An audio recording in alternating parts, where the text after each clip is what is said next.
Sir ఇంకోటి మీరు చిన్నప్పటి నుంచి ఆర్ఎస్ఎస్ భావజాలము ఆర్ఎస్ఎస్లో ఉన్నారు. కొంత నాయకు స్థాయి కూడా వెళ్ళి దేశ సేవ కూడా చేశారు. కానీ ఆర్ఎస్ఎస్ భావజాలము ఎలా ఉంటుంది, కింది స్థాయి నుంచి పై స్థాయి వరకు ఎలా కలుపుకోలుతనం తోటి ఎలా ఉంటుంది, వాటి భావజాలాలు ఏంటి? ఇప్పటిదాకా ఆర్ఎస్ఎస్ అని మాత్రమే చాలామంది తెలుసు ఇప్పుడున్న యంగ్స్టర్స్కి అందరికీ. దాని భావజాలం ఏంటి అనేది ఎవరికీ తెలియదు.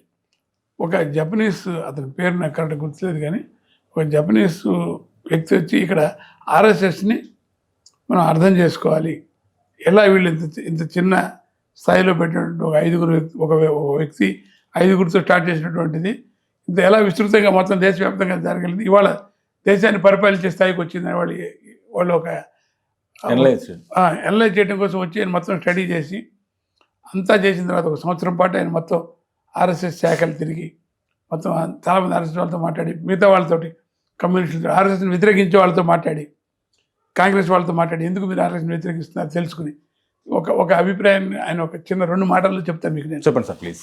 ఆర్ఎస్ఎస్ అనేటువంటిది it is very easy to misunderstood.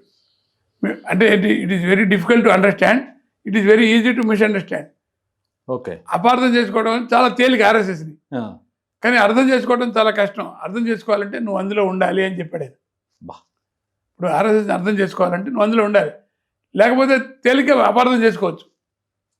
కాబట్టి it is very difficult to understand, it is very easy to misunderstand అని చెప్పాడు ఆయన. అది చాలా వాస్తవం అండి. నేను ఆర్ఎస్ఎస్లో పనిచేసినట్టుగా చెప్తున్నా మీకు. ఆర్ఎస్ఎస్ అనేటువంటి సంస్థతోటి మనం అనుబంధం ఏర్పడిందంటే అది పూర్వజన్మ సుకృతం వల్ల నాకు ఏర్పడిందని భావిస్తానండి. అంటే నాకు ఒక పూర్వజన్మ ఉన్నటువంటి సంస్కారం వల్ల ఏదైనా ఒక మంచి విషయం తెలుసుకోవాలని కూడా ఒక సంస్కారం ఉండాలి మనకి. దానివల్ల నేను ఆర్ఎస్ఎస్కి దగ్గర అయ్యాను కాబట్టి నేను చాలా గర్వంగా, ఎందుకంటే ఎక్కడ నా మిత్రులు ఏ కులం అనేటువంటిది నాకు చాలా సంవత్సరాలు తెలియలేదు. ఇప్పుడు నా పిల్లలు నేను అంటే మీకు చెబుతాను, మన సోకాళ్ళు నేను ఒక బ్రాహ్మణ కుటుంబంలో జన్మించినా కూడా మా మిసెస్ బ్రాహ్మణులు కారు, మా పిల్లలు మా కోడలు కానీ మా అల్లుడు కానీ వాళ్ళు బ్రాహ్మణ్స్ కారండి. అంటే నాకు ఆ భావన లేదు కాబట్టి, ఎందుకంటే నేను 75లో జైల్లో ఉన్న సమయంలో నాతో పాటు ఒక మిత్రుడు ఉండేవాడు. మేము ఇలా మాట్లాడుకుంటూ ఉండేవాళ్ళం అన్నీ. అతను సంఘం అతనే. ఇన్ని చెబుతారు కానీ మీ బ్రాహ్మణులు వేరే కులాలను చేసుకోరండి, మళ్ళీ మీ బ్రాహ్మణులు చేసుకుంటారు అని అన్నాడు ఆయన. అదేం లేదండి చేసుకుంటాను, మీరు చేసుకుంటారని నన్ను అడిగాడు ఆయన. అంటే అది ప్రభావం ఏమో తెలియదు. మొత్తానికి నేను ఒక నాన్ బ్రాహ్మణ్ని పెళ్లి చేసుకున్నాను. అంటే దాని ప్రభావమా పరిస్థితుల ప్రభావం ఇవి నేను చెప్పలేను, కానీ బట్ మీకు వాళ్ళ వాస్తవంగా మీకు చెబుతున్నాను. అలాగే మా పిల్లలు. సో నేను ఎప్పుడు మా కుటుంబంలో ఎప్పుడు కూడా ఆ రకమైనటువంటి కులమైనటువంటి అన్ని కులాలు సమానమైనటువంటి భావన నాకు వచ్చిందంటే దానికి నేను గర్వంగా చెప్తాను. ఆర్ఎస్ఎస్ కారణం. సార్ ఆర్ఎస్ఎస్ గురించి 5 విషయాలు, ఆర్ఎస్ఎస్ భావజాలం గురించి 5 విషయాలు చెప్పాలంటే ఏం చెప్తారు సార్? అంటే ముందు సంఘటన అండి. అంటే మనం కలిసి సమిష్టిగా మనం ఆలోచన చేయాలి, సమిష్టిగా ఉండాలి. ఓకే, అలాగే సమాజం ఒకటి సంఘటన అంటే ముందు ఐకమత్యం కావాలి. ఐకమత్యం. 2 సేవ. మనం సాధ్యమైనంత వరకు పక్కవాడికి పొరుగు వాళ్ళకి సాయపడాలి. ఓకే. సమర్పణ అంటే మనం సేవ చేయడం, సంఘటన అవడం, యూనిటీ అండ్ సర్వీస్. దీంతోపాటు సమర్పణ అంటే మనం త్యాగం చేయాలి. త్యాగా జగతి పూజ్యంతే అన్నారు. మనకు ఉన్నటువంటి దాన్ని మనం త్యాగం చేయడం అనేటువంటి మనం అలవాటు చేసుకోవాలి. ఇప్పుడు నా దగ్గర ఉన్నది ఎవరికో పక్కన ఒక లేనతను ఉన్నాడు, దాన్ని మనం ఇచ్చేటువంటి తత్వం కావాలి మనకి. అంటే దానగుణం.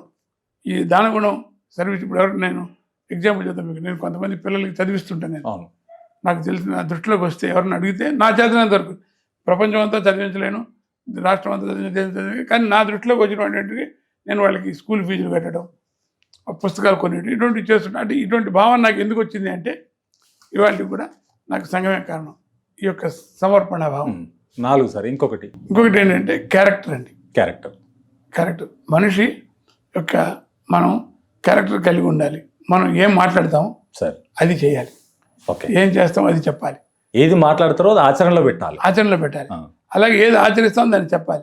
ఇప్పుడు మనం చూస్తున్నాం చాలా చోట్ల చెప్పేది ఒకటి, ఆచరణ అనేకమైనటువంటి కాంట్రవర్సీలు మనం వాళ్ళ సమాజంలో చూస్తున్నాం. ఎందుకంటే అది వాళ్ళని వాళ్ళని ఆ మాట్లాడిన వాళ్ళని తప్పడే హక్కు ఈ ప్రజలకు ఉంటుంది. ఎందుకంటే నువ్వు ఇక్కడ సూక్తులు చెబుతూ ఇక్కడ కొన్ని మాటలు మాట్లాడుతూ అది వ్యక్తిగతమైనా కూడా వ్యక్తిగత జీవితంలో కూడా తొంగి చూస్తారు. అది ఎందుకు తొంగి చూస్తారు మనం, అది కరెక్టే, నేను కూడా ఒప్పుకుందాన్ని. వ్యక్తిగత జీవితాలు అంటే వ్యక్తిగతమే. మనం ఏం ఏం ఏం ఏం చెప్తాడు ఈయన సమాజానికి ఎంత ఉపయోగపడుతుంది అది చూడాలి. కానీ ప్రజలు ఏం చేస్తారు, ఒక నాయకుడికి ఉదాహరణకి ఒక ఎమ్మెల్యే కానీ ఒక ఎంపీ కానీ తప్పు చేస్తే అది హైలైట్ అవుతుంది. ఇప్పుడు నిన్న న్యూస్లో చూశాను నేను, హిమాచల్ ప్రదేశ్కి చెందినటువంటి ఒక భారతీయ జనతా పార్టీ అధ్యక్షుడు ఏదో ఒక గ్యాంగ్ రేప్లో ఉన్నాడని ఏదో వచ్చింది నిన్న న్యూస్ చూసి బాధపడాలి. తప్పదు, ఎందుకంటే ఇవన్నీ కూడా మానసికమైనటువంటి బలహీనతలు. వీటికి అతీతంగా మనం ఉండగలగాలి. వీటికి అతీతంగా ఉండేటువంటి సంస్కారం మనకి, అటువంటి సంస్కారం ఆర్ఎస్ఎస్ ఇస్తుందండి. సంఘటన, సేవ, సమర్పణ, సంస్కారం. సార్ అలాగే ఇట్లాంటి ఒక లక్షణాలన్నింటినీ కూడా ఆర్ఎస్ఎస్ వల్ల నాకు వచ్చాయని చెప్పి నేను గర్వపడుతుంటాను. చాలా థ్యాంక్ యూ సార్. మంచిదండి, నమస్తే.